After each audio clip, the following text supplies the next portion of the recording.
everyone to please be seated.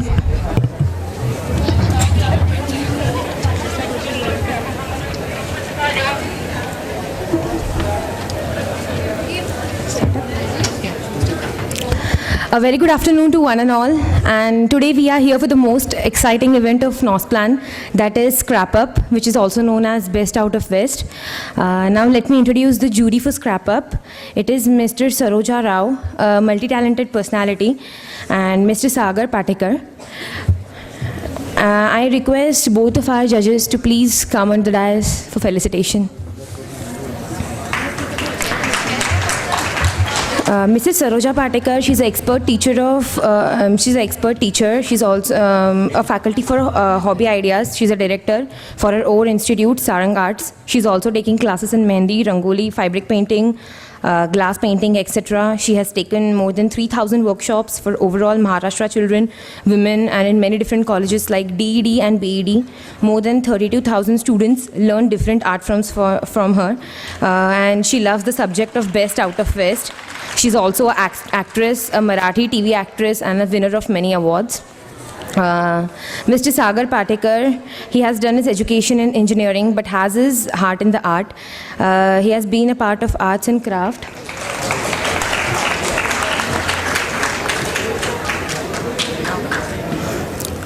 He has been a part of arts and craft group for COEP for 4 years, being the head of designing for almost all the heads of COEP. We are really blessed to have such judges today with us.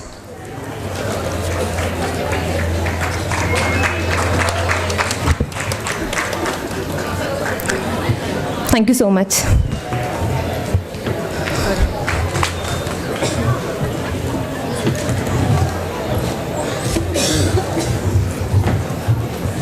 Go for it. Now let's start with the event. I request contestant number 1 to come for the ramp walk. Music.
I request all the models and one of their designers to please be on the stage.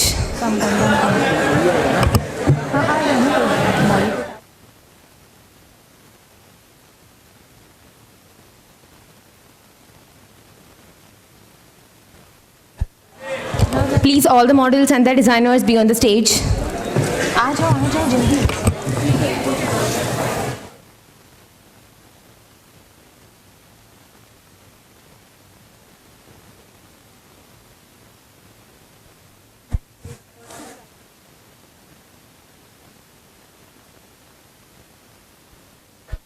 Contestant number 1, please come in front with the designer, and designer, please explain it. Explain the theme. Yo.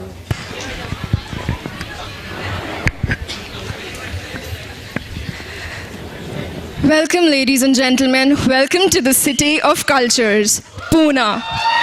We have a journey from a smart city, Pune, and we show it by all the rasas that a woman goes through, that a Puneite goes through. First, starting with the ras joy, that is depicted by the blue flower on the waist. Secondly, love, the roses on the headgear and in the hand. Anger is the red confetti on the waist again. The peace is the shoulder head bag. Then wonder is on the head, which is depicted very nicely, and it shows about all the wonders that a Puneite has. Courage is the corset that is made on the front. Disgust is the back on the back that bottles. Sad and fear are the frills of the frock. Thank you very much. This was the journey of Pune from a cultural city to a smart city. Contestant number 2.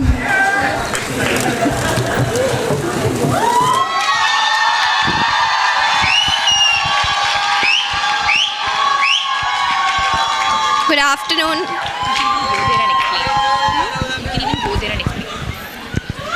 Good afternoon, everybody. Our theme is working with remnants, where one man's trash is another man's treasure.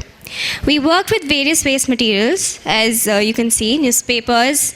We've used plastic bottles for the base. We've used polythene bags and dry leaves. As a designer, we worked with waste material to create something productive. Similarly, we can relate this to planning. As planners, we need to use the tons of waste generated in a city in the best possible way. This can be related to the zero waste concept, where all the waste generated is used productively to create something usable and attractive.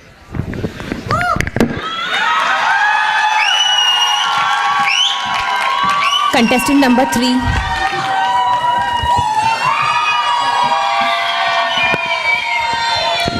Konnichiwa. Hello in Japanese. Good afternoon, everyone. Japan, being the leading technologically advanced country, is what starts the concept to a smart city.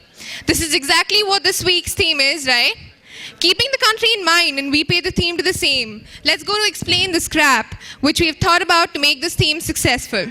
Newspaper, to create the frills, top designs, and the Japanese sticks. Plastic, to create the wrist ornament decorated with expired tablets. Tablets have also been used to create the necklace. The head ornaments have been decorated with dried leaves and newspaper sticks. A Japanese model without an umbrella is incomplete. The umbrella has been created with newspaper again, attached together with disposed bottle caps and bottle body. Plastic plate and a tree stick has been used to create its umbrella.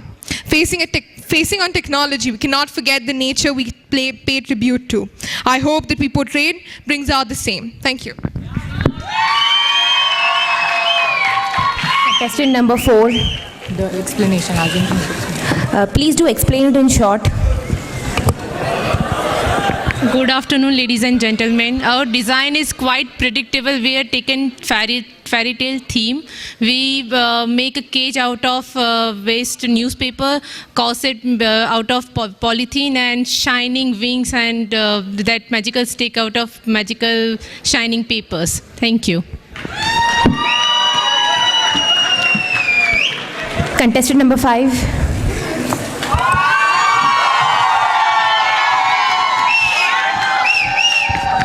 Welcome to the Christmas Eve. Here we present a cute girl, Santa girl actually, bringing joy and happiness with a cute smile and spreading message of recycling waste products. The model is wearing newspapers, tissues, bottle caps. So wish you a merry happy Christmas.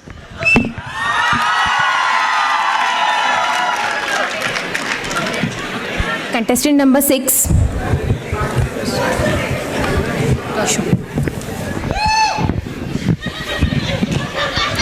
Good afternoon all. The things supposed to be beautiful and good are shredded and are now turning ugly for the rapid urbanization. This is a bird showing the shredded feathers and quite not as we saw generally the bird should be.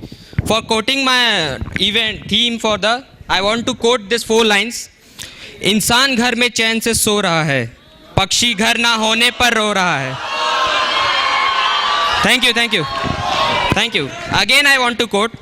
इंसान घर में चैन से सो रहा है, पक्षी घर ना होने पर रो रहा है. घर भी गया पर भी गया, हमारा तो अस्तित्व ही खो रहा है. Thank you.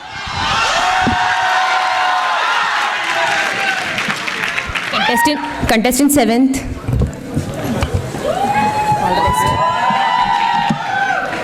Our theme is simplicity, and basically this is a prom dress and minimum materials are used, so which sticks to simplicity and elegance.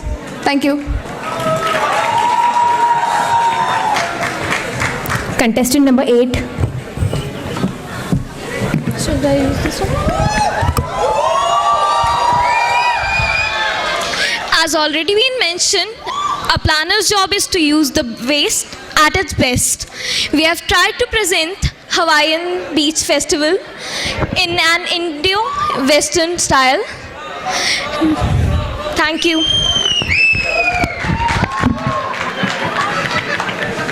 Contestant number 9. सब लोग स्मार्ट सिटी के बारे में बात कर रहे हैं, मैं ज़रा वुमेन एम्पावरमेंट के बारे में बात करूंगा. आपने देखा होगा रैंप वॉक करते वक्त मेरे मॉडल को दिक्कत हुई, वो इसलिए क्योंकि आज की जो लड़कियां हैं हमने उन्हें बांध के रखा हुआ है. या तो हम उन्हें देवी बना देते हैं, या त्रिशूल पकड़ा देते हैं और ऊपर उठा देते हैं, या तो उन्हें बिल्कुल नीचे दबा देते हैं और उन पर फूल चढ़ा देते हैं. हमें ज़रूरी है कि उन्हें समानता दी जाए. सुन लो यार. मेरा कहना है कि उन्हें उड़ने दिया जाए, थोड़ा उनके विंग्स खोलने दो, उनके पास टैलेंट है, उन्हें दिखाने दो ज़रा. कब तक उन्हें बांध के रखेंगे? और स्मार्ट सिटी ज़रूरी है, बट उससे पहले लड़कियों के साथ क्या हो रहा है वो देखना ज़्यादा ज़रूरी है मेरे हिसाब से. शुक्रिया.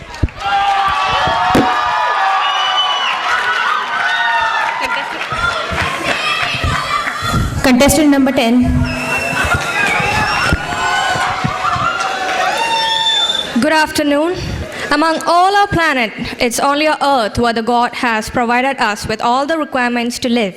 But we, because of our greed, we exploit what the greatest planner has given to us. We have 2 concepts supporting our theme, which is equalizing, leading to smarter world. One in which we have conceptualized the skirt to be the building activity which is in excess, causing depletion to our natural resources. And on the top, we have represented in blue as the natural resources. Second is what the bottom skirt is made up of biodegradable resources, which is made up with jute and newspapers, which is being suppressed by the plastic on the top. So we need an equalization of all the resources for stabilizing our world. Thank you.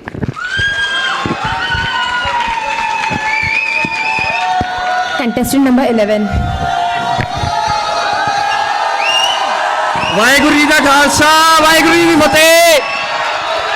Good afternoon everyone. We are presenting a proper suit made up of proper waste material such as newspaper, waste ice cream strips, waste bottle caps and rush leaves. Thank you.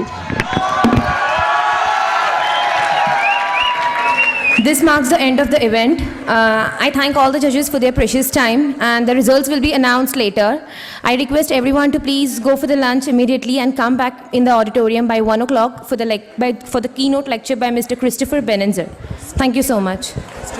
A very good afternoon to all, one and all present here.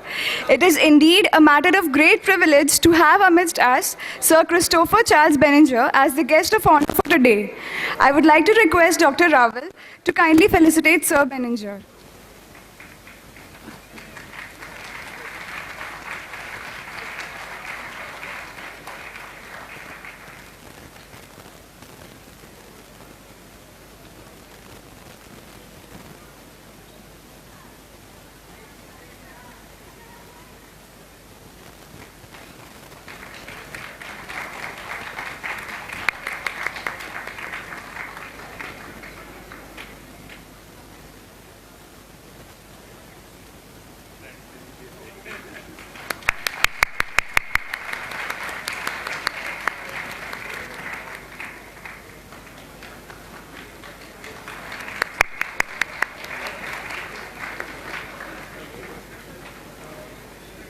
I would now like to request Mr. Ram, Managing Director, Christopher Charles Benninger Architects, to kindly introduce Sir Christopher Benninger.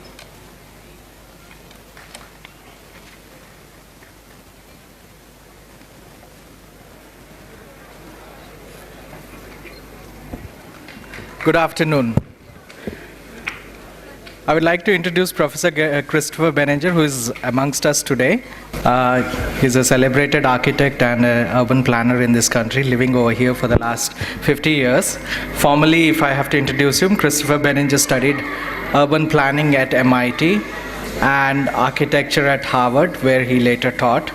In 1971, he founded the School of Planning at CEPT University, where he is now a member of the Board of Governors. He's a statutory member of the Andhra Pradesh Capital Regional Development Authority and a member of the Government of India Mumbai Eastern Seaboard Development Committee. He has prepared the plans for MMRDA under World Bank funding for Thane and Kalyan.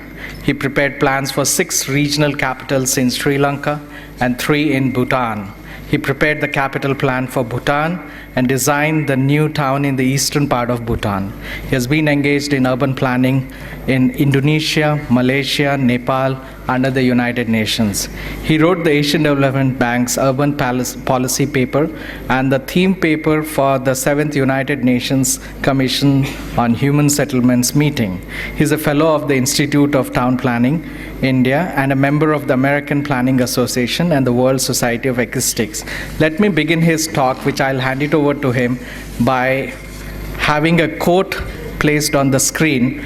Siddharth, are you with me? Siddharth, can we put the quote on the screen? Yeah. I think we need a couple of rearrangements to be done. If these 2 bright lights can be switched off from somewhere.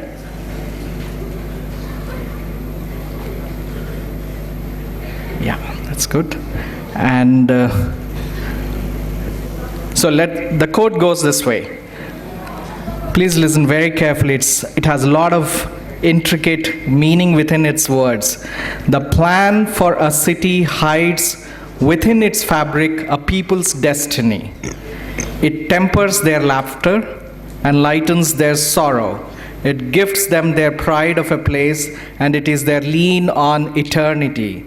A strong city plan is in crass desire while giving wings to the poetic spirit. It pulls rustic fibers into a tasteful thread from which the finery of history is woven. Within a plan's fabric, there can be no place for compromise, hesitancy, or fickle mind. Too much of life's vagaries lie in the hands of fate to toss about in the making of a city. So if you look at this definition of a city, what he kind of described, it kind of departs from the 2D planning that you would learn in your 4 years of B planning. It talks about the human sentiments, it talks about the emotions, it talks about the culture, it talks about the people who live there, and how what you people will plan as planners is going to be a part of a process which is going to kind of highlight all these issues and bring forth the best of human life. And in achieving this, one should always look for happiness. That's what he's trying to describe as part of the planning process of the city. So with these few words, I would like to ask Professor Christopher Banninger to come and deliver his talk on principles of urbanism. Please. I need my note, Ram. I need notes. Okay. On that one, but then Computer's there. This will turn.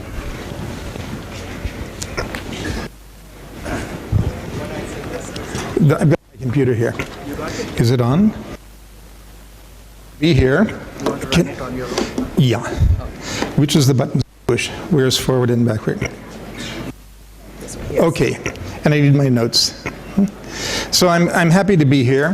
COEP is very close to me. It's one of the oldest institutions in India, dating back to the middle of the 19th century. Professor Rawat is a dear friend and fellow combatant in many social causes in the city. We generally lose, but we try. Basically, what I'm going to talk about is some of the mistakes we've been making in planning. I don't know what's coming up. Okay. See, if you look at the ancient cities of India, like Old Delhi, Ahmedabad, and some of the Jaisalmer, other cities, those cities were actually adapted to the Indian lifestyle. They were very dense cities. This is a picture of Jaipur, but if you see Delhi and other cities, it's even more so. They share walls. They have minimum lengths of utilities. They're pedestrian cities, and they are cities which are very human-friendly, human scale. They adapt to climate. They adapt to efficiency, and so many other things we as planners talk about, but we don't do. Now, all of the good qualities, I'm sorry to say, were destroyed by modern urban planning ideas. To a great extent, no, I'm using this one, not that one. To a great extent, I would even start with the 1962 Delhi plan. The 1962 Delhi plan had very large plot size, it had setbacks, it had low coverage of size, and this created a low-density city which made the city spread out. And it made people dependent on automobiles. There was no real mass transit in New Delhi or any of our cities until very recently. So these mistakes we've actually copied from America, Europe, Australia, and in some of the new capitals of the world. But I feel that we have to be aware that we've made a huge number of mistakes in urban planning. If you see what happened in Chennai recently, it's because mindlessly we built over an ancient irrigation system of terraces, paddy terraces that step down one from the other, each just a few inches above the other one. So a huge region drained water through these terraces, and we built expressways, railways, shopping centers, all kinds of things blocking the natural flow of water.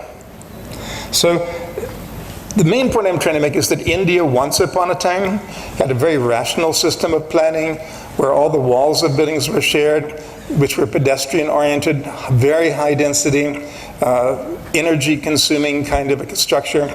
And we decided to go into the American and the Western style of making cities. Okay? So we made several mistakes. Let me just tell you some of those mistakes. We started designing cities which are automobile-oriented. If you look at Chandigarh, it looks very nice, but it's not a pedestrian-oriented city. Even bicycles find it difficult to travel in the heat across Chandigarh. Chandigarh is a city now for the elite. The people of the states of which is the capital cannot afford to live there. It's a terribly expensive city. You need to own automobiles. The plot sizes are large, and it's conceived as an administrative city. Another mistake. Now see, the lower picture here shows a typical street in Jaisalmer, and pedestrian, high-density, beautiful city designed by India for Indians. No? Now, see, another mistake we made is zoning. In zoning, we decided that if you have industries next to housing, it's a non-compatible use. I agree with that. But it doesn't mean we can't have shops, small repair shops, housing all integrated together. So we started making cities which have monozones. That is a singular, one zone is not allowed to interact with the other. This resulted in people living in one place at an origin and working in another at destination. And people in Pune, Delhi, Hyderabad, Chennai, they move all over the place all day long because of this mono-zoning planning. Then another mistake we made was development control regulations. The plan at the top shows a kind of typical American suburb, something that we like in India. Everybody wants to live in a bungalow in Sindh housing society, but not even a fraction of the people could afford that. And below you see this Chettinar house, a courtyard house in Tamil Nadu, where the walls are shared, and it's very efficient. Another huge mistake we've made, huge mistake, is that we have been building high-income housing. Now I'm going to come to Bombay towards the end of my talk. In Bombay, if you know Bombay well, the airport is roughly halfway up the metropolitan region. Only 3% of the people who live in the Bombay metropolitan region can afford the EMI. That's the bank loan monthly equated installments to buy a house south of the airport. It means the entire island city of Bombay has become a rich man's city. Only the upper 3% of the population can afford to live there. And from the airport up to Thane, out to Vashi, and out almost to Panvel, only another 6% can afford the EMIs there. In other words, we are building cities which 90% of the people can't live in the core of the city. They have to live way out in the suburbs. And then if you take this 3% and 6%, you only get another 17% of the income in the metropolitan area of Bombay can afford to buy anything within the metropolitan area. What does this mean? It means that 74% of the people who live in the metropolitan region of Bombay are not citizens, they don't own property, yet they vote. They become vote banks, living in slums, subdivided chawls, in all kinds of inhuman living places. So shelter has been totally ignored in the design of our modern cities. People live in illegal settlements, they live in redone villages, and it's a huge disaster of planning. Now, here I've given an example in Jamnagar, on the left, of a very high density project I did in 1973. It was one of the first projects ever funded by HUDCO, the Housing and Urban Development Corporation, and it was the very first economically wicker section housing project in India, where people had houses of just 200 square feet, 100 square feet courtyard with a stair up onto a 200 square foot roof terrace. So this kind of high density pedestrian compact housing is what we should be doing. If we want to talk about an inclusive city, it means people have to live in that city. But we're not doing that. Human resources. What is a city all about? A city is about creativity. All the great creative acts of humanity have taken place in cities. The best films, the most poetry, the best music, it all takes place in cities where there's a patronage of the art. School education takes place mainly in cities. Education is a very, very basic function of cities. But a primary school, which should be the starting point of planning a city, a neighborhood of maybe 30 to 40 to 50,000 people needs to have a primary school, or maybe more than one primary school. We're not planning like that. Social services, clinics, hospitals, primary health centers, education facilities, these should be the basis of our planning. But the mistake is we just lay out development plans and we don't have adequate education for people.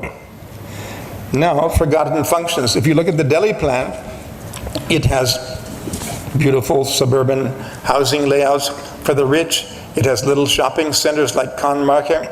It has all kinds of things, but it does not have any place for automobile repair shops, for watch repairs, for woodworking shops. Even architects have gone into villages and set up their studios because they can't afford the rents in the commercial buildings. So there are forgotten functions. And what happened in Delhi, because there were no plans for the villages, a line was drawn around the villages, and what happened in the villages, nobody was controlling.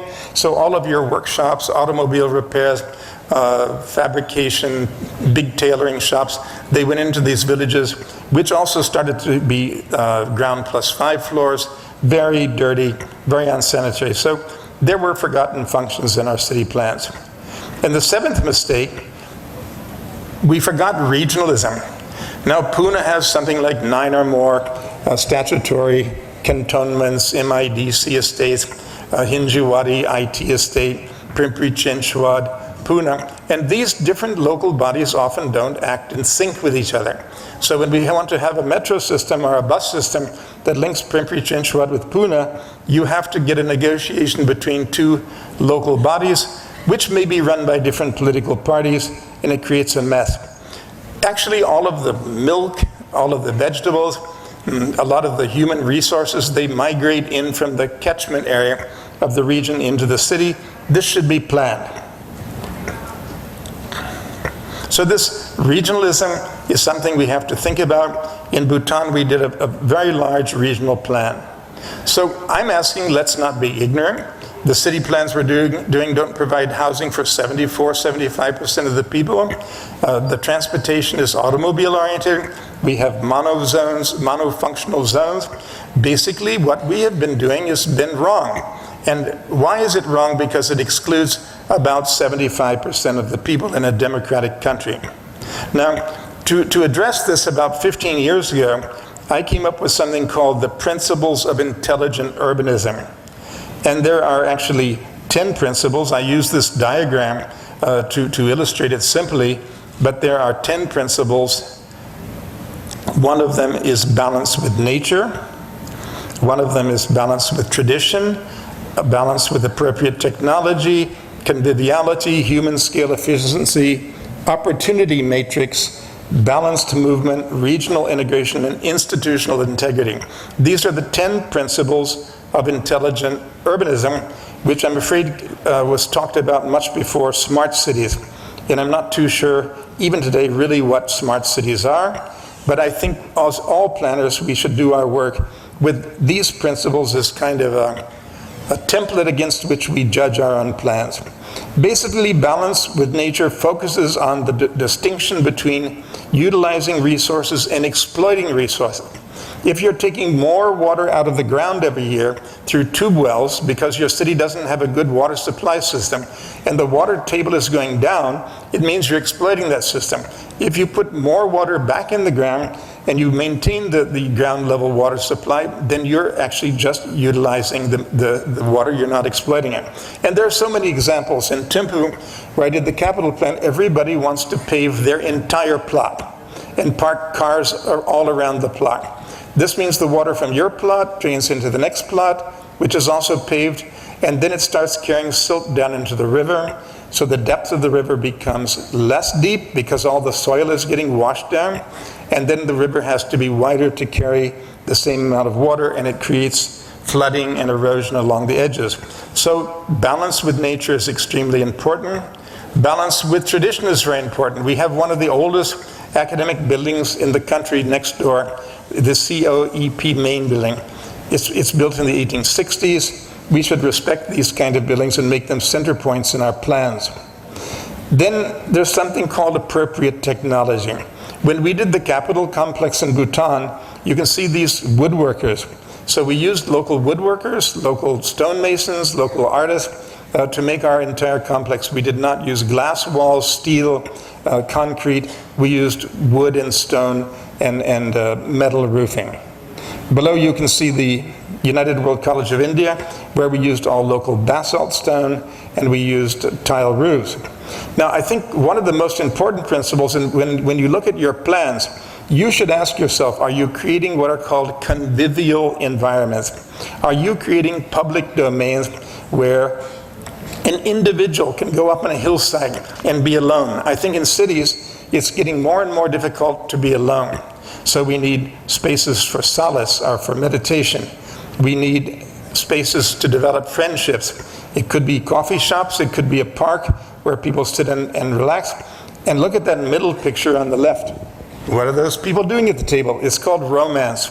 Cities should provide places for romance. Girls don't giggle. Romance. Then householding. People get married. There should be playgrounds and gardens around the houses in the neighborhoods. And then we need community and civic life. Okay? So public spaces, public domains should be in a hierarchy from the smallest ones where you have neighborhoods up to the larger ones where you start having district centers and communities, and then you get into something like Piazza San Marcos. I hope all of you in your planning courses have studied the Piazza San Marcos. This is a very large pedestrian-oriented gathering point for an ancient city in Italy, and it has all kinds of restaurants and hangout places, religious places, government facilities. So hierarchy of spaces is something that you should be working on in your plans. Another thing is human scale. If you walk now yesterday I was out at Hinjawadi, the IT high-tech city. We went into Wipro, there's no human scale. You walk up to these humongous boxes in which when you go inside you get totally lost. Or if you walk down in cities like Miami, Shanghai, there's no human scale. An individual is walking against walls which go up 50, 60 stories. There's no link in scale between the human being and the buildings in the space around. So something now called urban landscape is becoming a challenge. It's becoming important to try to bring back human scale, human spaces into the city. Now, you all know we're talking about green buildings, green cities, green this, green that. Definitely we need to start looking at regenerating energy from non-conventional local methods. One of them is solar energy, another one is wind energy, but we could actually power the entire India without any imports of carbon-based fuels or any kind of imports at all, if we really just said, okay, you have to use these appropriate technologies which are efficient, which don't involve imports. But now I live in a place called Bowden, where the electricity goes off about 4 hours a day. So what do? I buy imported diesel. I burn diesel in a big generator. It pollutes the neighborhood. It generates sound pollution, but I have to do it. Otherwise, I have to close my office. If the water stops, I have 2 tube wells. I start taking water from underground. So everything in the city of Pune is not smart. So when we talk about a smart city, we should start looking, first of all, why is ours already a dumb city? And to make a dumb city smart, it's not rocket science. You don't need national commissions and people chit-chatting and talking. People like you, schools of planning, have been talking about smart planning for a long time. Now, opportunity matrix. See, cities are places for education, to increase your skills, to increase your knowledge, to increase your sensitivity. Cities are places where you can buy food on the street, you can go into small cafes, you can have dinner for 50 rupees, or you can have dinner for 5,000 rupees. So an opportunity system gives people different places where they can improve their skills, where they can have recreation at different costs, where they can have housing at different costs. It gives opportunity for all of the basic needs. Now, if you look at this chart, I don't know whether you can read it, but it talks about food, shelter, clothing, education, transport, health, recreation, and savings. Now all of these are things people need, they need to do, and on the left-hand side you find the low end, people sleeping on streets, and then they're sleeping in a relative's house in a slum, and then they have their own house in the slum, on up to people who live in bungalows on the right-hand side. Now my point is a city should have all of these things. It should have bungalows. It should have high-end apartments, middle-class apartments, lower middle-class apartments. It should have self-help housing instead of slums. And if we have all these things, we have an opportunity system operating which caters to newcomers to the city, people who have been there for 30 years and have become middle-class, etc. Now, balanced movement is something all of you must be talking about. The kind of thing you see in front of this institution is not proper urban planning. It's automobile-oriented. I think only 3% of the people in this country own automobiles, and we're planning cities around these 3% of the people, and therefore ignoring mass transit, which is very important. We need a balanced system which balances people walking, people on bicycles, people on two-wheelers, yes, people in cars, but masses of people should travel in buses and metros, and we should have a transport-oriented development around transportation systems. Now, regional integration, what's happening in Pune? All the IT is shifted to the periphery of the city. It's either out in Hinjawadi or it's up in the east in some very large buildings coming up. There's no regional integration. There's no integration between the transport system and the workplaces and where people are living, because land costs and the land regime forces these activities to go in very odd places. So we need a regional plan. When you do a local plan for a town, at least do a sketch of how it links in with the regional plan. Now, the 10th principle is institutional integrity. I saw some lovely plans you people are doing over here on display, some competitions and some plans. I think when you do these, you should think, how will these be implemented? Today I read in the newspaper that the Municipal Corporation of Pune has in its possession 9,000 apartments. And for the last years, those apartments, don't ask me why they're in possession of the corporation, but they actually belong to people who are waiting to take possession. This is just bad administration. It's not transparent. Nobody knows what's going on. It's not accountable. People are making decisions and they're not accountable to anyone. They're taking bribes. I think our local governance is the center of corruption of this country. And I think as planners, believe me, when you get into a public planning office, you're going to see a huge amount of corruption taking place in front of you. What will you do about it? So institutions are very important. And I think that that's something that we have to focus more on institutions which carry out plans even than on the physical plans themselves. So let me quickly run through. There seem to me to be a number of themes that when we do plans of cities we have to think about. I think transportation is the key. I think where we put mass transit lines, metros, light rail, bus routes, this structures the city. Now, what happens in cities like Pune, we're running the metros from existing population node to existing population node. I think transport must do that, but it also has to lay out a new structure of the city. Where you put a metro stop creates a new node, it creates a new center, and we need to use the metros to restructure the city, de-densify areas, and open up new land areas. So transportation is the key. And then you get urban villages. I believe in a concept of urban villages where you have populations of maybe between 30 and 50,000 people. They're centered around perhaps a school, a primary school, and then maybe 3 of these or 4 of them are around a secondary school. As many people as you need to support good secondary education, and then etc. They go in from individual neighborhoods into what I call purums, and into districts which have colleges and which have higher level health services. So these themes around which we plan, hierarchy of open spaces.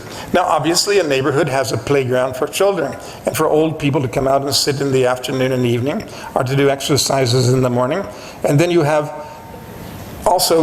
larger and larger public spaces based on the scale of the city as you go on. So growth and adaptability is another one.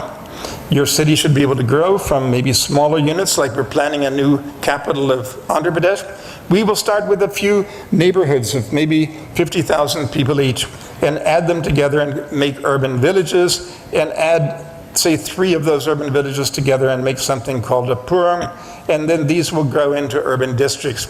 And we have to see the hierarchy of services and facilities we provide as we get bigger and bigger building units. But we should build building units. We shouldn't spread out a tower 50 stories tall over here, a hospital over there, primary education wherever people can afford to put it. There has to be a rational hierarchy of open spaces, a hierarchy of education facilities, a hierarchy of clinics, hospitals, and super hospitals. And this is how cities would be planned and organized. Now, we need to have people, I think we're providing no space for sight-in services, no place where we organize how people squat, or instead of squatting, they can buy very small plots on EMIs. If it's an empty plot of maybe 300 or 400 square feet, everybody can afford the EMIs on that, and let them build their own houses on those plots. But I think 30% of the population should live in sight-in services. Maybe 20% would live in a house plot which is fairly large, but it can have only in the beginning a wet core in one room, and it can grow. And then you've got 40% of the population living in walk-up and high-rise MIG and HIG, and let 10% of the land be for bungalows. We need managers, entrepreneurs, and we need millionaires and billionaires to run the industries. A 7th theme is, you all know, sustainability. I won't go into this in detail, though I have a number of slides on it, but it has to do with water management, sewage management, energy management, and these kind of things which I've listed here. Even the building envelopes have to be planned as a city policy, not something individual architects do, but it should be something for which there's a policy in the city. So energy, water, sewage, trash, roads, pedestrian areas, all of these have to be part of a sustainable system. Why can't bicycles run on the roads in Pune anymore? You'll get killed if you run on the road.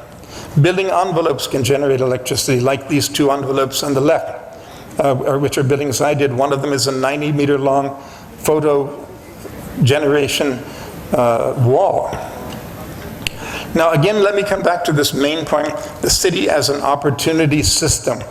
At the village level or in the neighborhood, you have creches, you have kindergartens. At a larger level, you have primary schools, extracurricular learning. They could be small courses even on cooking and carpentry. And then in hubs, where maybe 3 urban villages come together, you have a junior college and you have ITI skill training. And at a district center, you have colleges for higher education and professional learning. And at the city center, where you can have a couple of city centers even, you have universities and research parks, etc. So you have to think in hierarchies of spaces, activities, public facilities, services, about learning and creativity.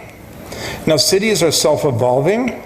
They keep on enriching themselves. You keep getting more and more amenities.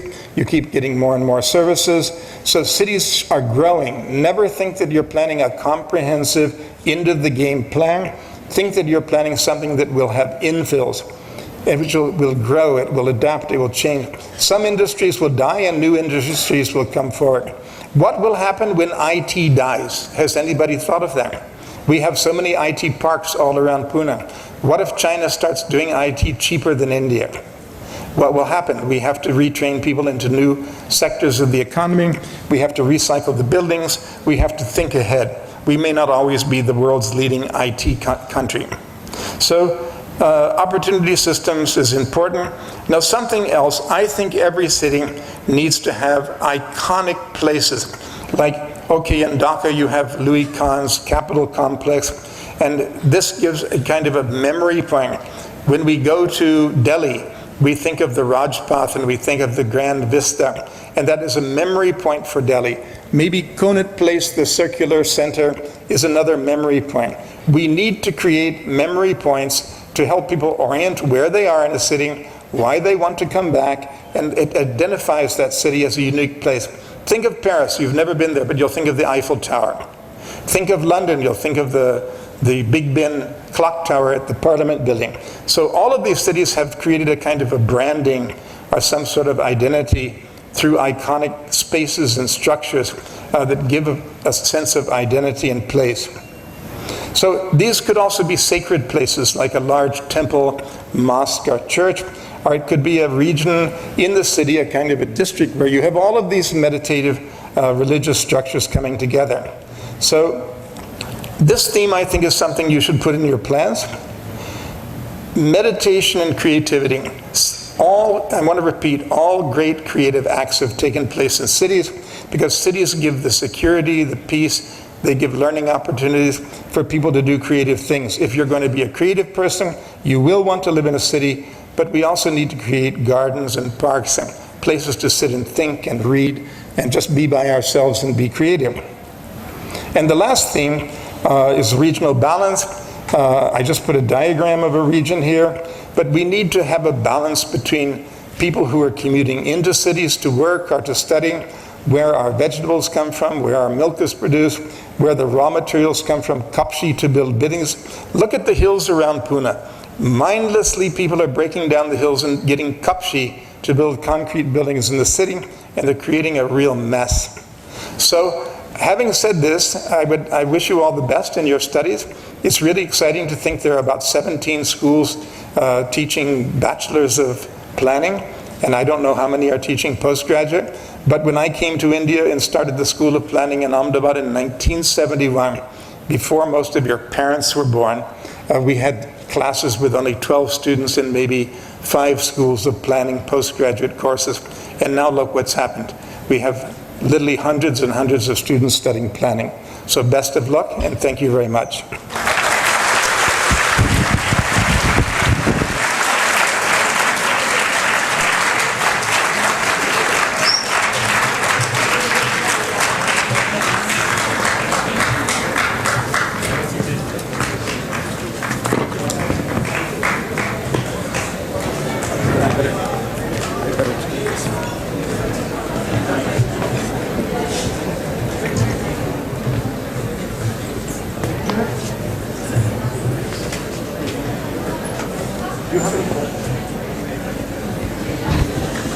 Hello. If there are any questions, please understand that I can't see anything because of the light, so I can't see the audience. But if there are any questions, maybe there's a mic up here somebody can... I have this. They need it. Okay, there's an intelligent young man in a red shirt. I don't promise to answer any question. Yes? Good afternoon, sir. Sir, I have a question regarding the high-density development and human scale. So you say that high-density development should not be focusing upon, nowadays high-density development does not focus upon human scale. So as planners, how are we supposed to integrate human scale with high-density developments and while also integrating transportation networks throughout the city? Okay, there are 2 or 3 questions in one. I like that. It's a typical planner's mind, thinking at different levels. Now, there's a misunderstanding. We planners have created rules which say if you have high-density housing, it means towers. We've created those rules by having minimum setbacks, by having rules that a fire engine has to go around buildings. But if you look at, I showed you a picture of a Jamnagar housing scheme, totally pedestrian. I did leave corridors for small fire vehicles to come in, but we have created the rules, we planners, which force people to go into high-rise buildings. Now, I've designed a building on the expressway called Lodha Belmondo. It's made completely of 22-story apartment buildings around a huge green open space in the middle. Now, this was done because the rules, the regulations forced me to do that. My original scheme, I had things in ground plus 3 floors, walk-up apartments, and it was not legally possible to do so. Why? My great friends in my town planning department wouldn't allow that. So we have to change the rules so that you can have high-density, low-rise development. It's that simple. You can study. I think, see, we do these projects like prepare a local area plan, a regional area plan, a redevelopment. We should do a studio where you look at change, you have this development control rules, what is the resulting urban fabric? You change the rule, what is the fabric? We have to start understanding the rules we make, the building regulations, the urban development norms and bylaws, how that's generating the form of the city. So we have to change the rules. Now you said something about transportation. Yeah, how can we integrate high density development and human scale and transportation networks? See, you start like this. You're going to locate metro stops.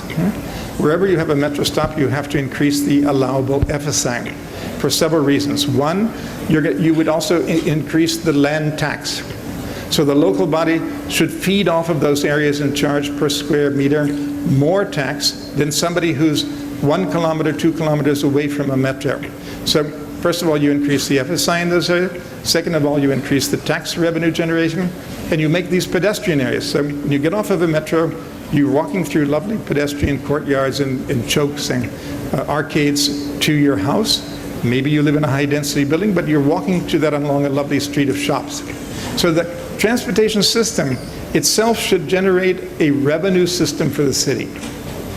What we're doing in Pune, I don't know whether is it 500 meters, they said, FSI 4? Mindlessly, some idiots say to pay for this metro, we'll just change the FSI. Of little tiny plots, those plots can never, ever have a FSI 4. Planners are not thinking. There's a quote of mine which I'm afraid is rather famous.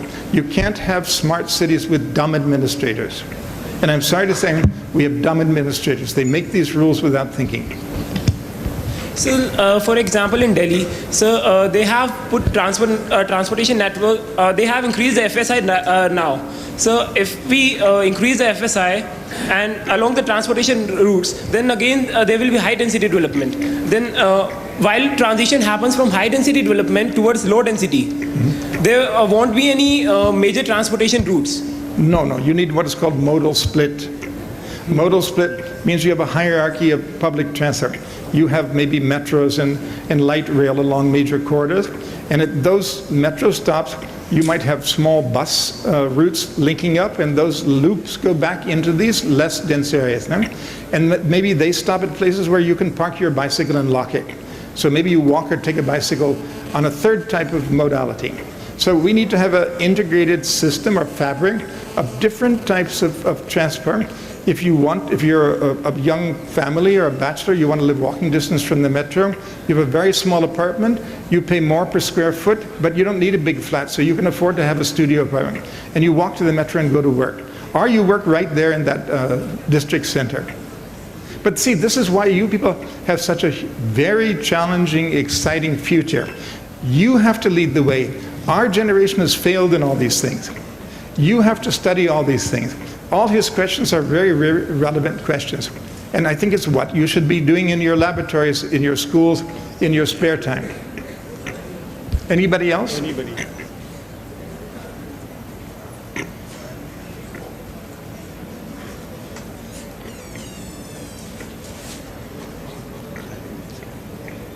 That was such a good question, we don't need any more questions, no? Okay? Thank you.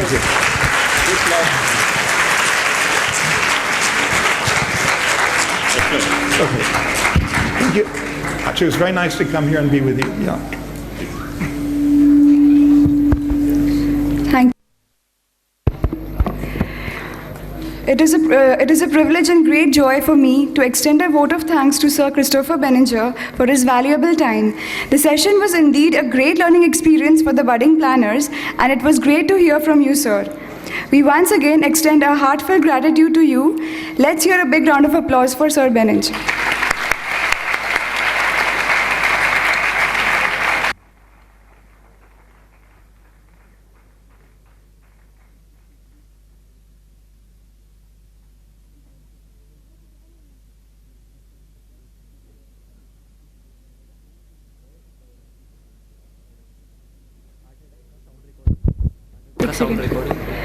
The participants are now requested to move to CDH1 for mix and fix event.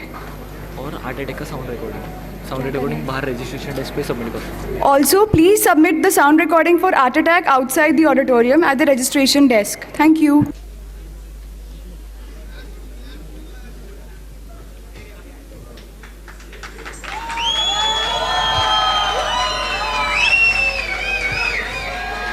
Welcome everyone. Welcome to the 17th annual NOSPlan convention at COEP. I am Sakshi Darak, your host for the cultural show. Are you all ready? I'm not able to hear. Are you all ready? Once again, are you all ready? So let's start the cultural show with our first performance, that is Ganesh Vandana. Ganesh Vandana is going to be performed by our faculty member, Mrs. Neha Madan. She's an alumni of SPA Delhi. She has completed her graduation from SPA Delhi and she has done her MS from USA. She is performing Ganesh Vandana with Shelly Patil and Ketki Ashtaputre. Please give a big round of applause to both of them.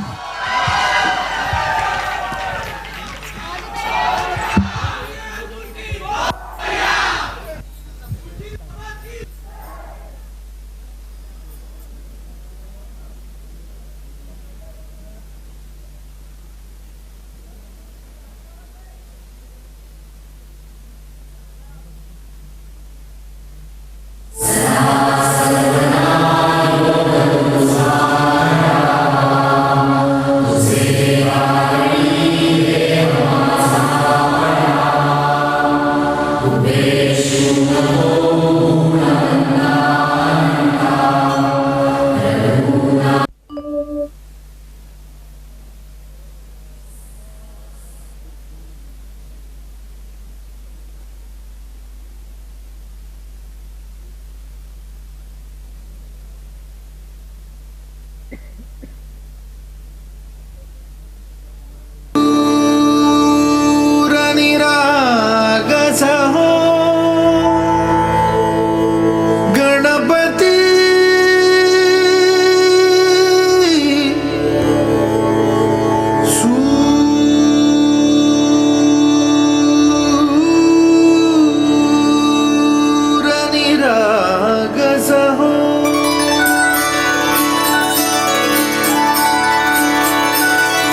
शुभनयना करुणामय गौरी हर श्री वरद विनायक शुभनयना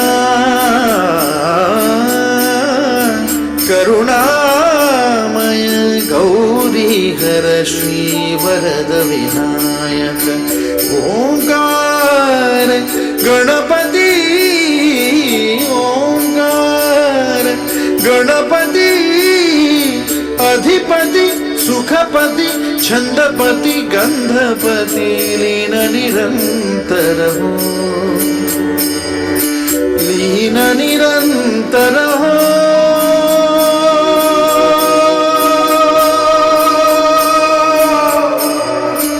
सूर निरागस हो सूर निरागस हो गणपति सूर निरागस हो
guys Ganpati Bappa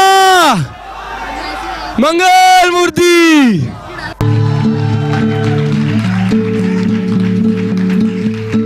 Thank you guys. I actually never imagined that I'd be the second one to perform. The song's name is Hey There Delilah by Plain Whites.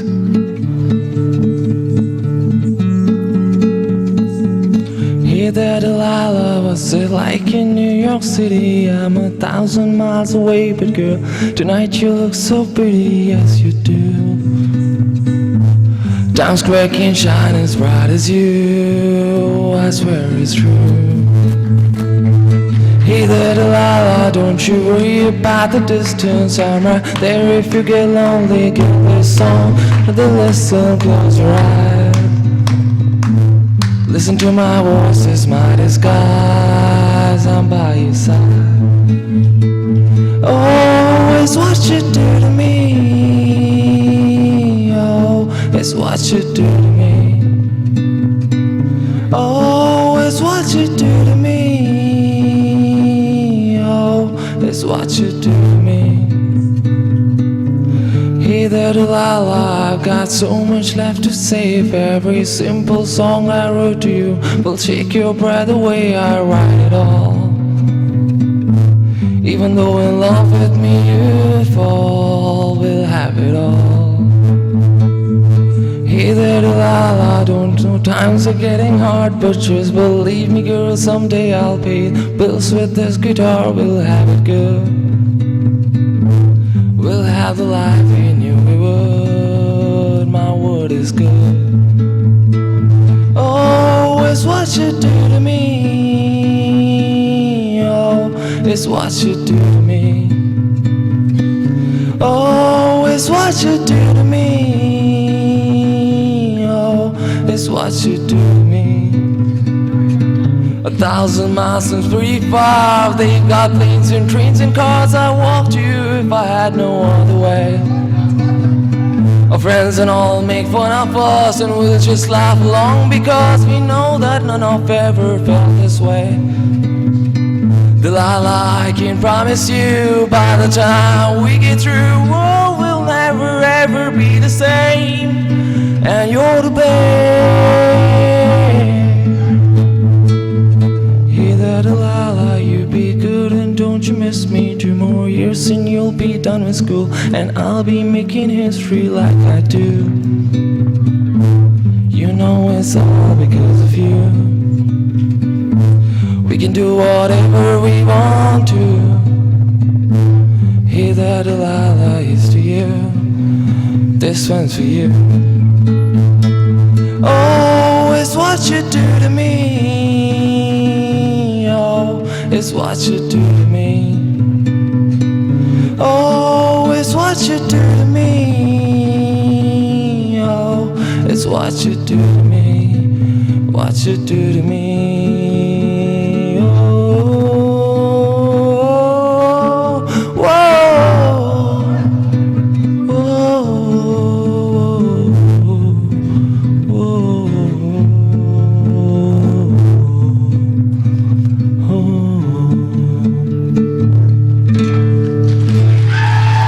Thank you, thank you. Thank you, Namaste.